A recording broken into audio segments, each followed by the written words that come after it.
বাপ রে বাপ রে, কতবার ধরবে রে আমাদেরকে। কি স্যার, জয় রাধে। হরে কৃষ্ণ স্যার, ভালো আছেন? ভিডিও তো চলবেই আমার সবসময়। হ্যাঁ, বাড়ি তো শিলিগুড়ি। আপনি আমার সাথে 2-3 বার মিট হয়েছে এইভাবে। যাচ্ছি আজকে, যে গরম পড়েছে যাবো হচ্ছে শিবখোলা। হ্যাঁ, ব্লগই তো বানাই। শিবখোলাতে যাচ্ছি। আজকে যে গরম পড়ছে, শিবখোলার রংটাকে মনে হয় প্রচুর ভিড়, মানে আজকে প্রচুর ভিড় হচ্ছে। আপনারা তো ঘেমে ঘুমে শেষ হয়ে গেছে অবস্থা। আমরা ঘুরে আসতাম, এত কাছে দেখি তাও যাইনি।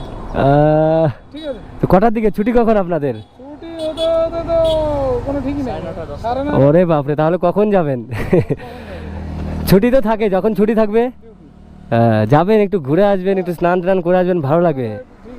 কাজ তো সারা জীবনই করতে হবে, তাই না? তার ফাঁকে যা একটু আনন্দ ফুর্তি, তাই। ঠিক আছে স্যার, আসি। হরে কৃষ্ণ। এই স্যারটা খুব ভালো, এর আগেও আমাকে 2 বার দেখা হয়েছিল। তো যাই হোক, এর আগে লাইসেন্স দেখেছি, হয়ে গেছে।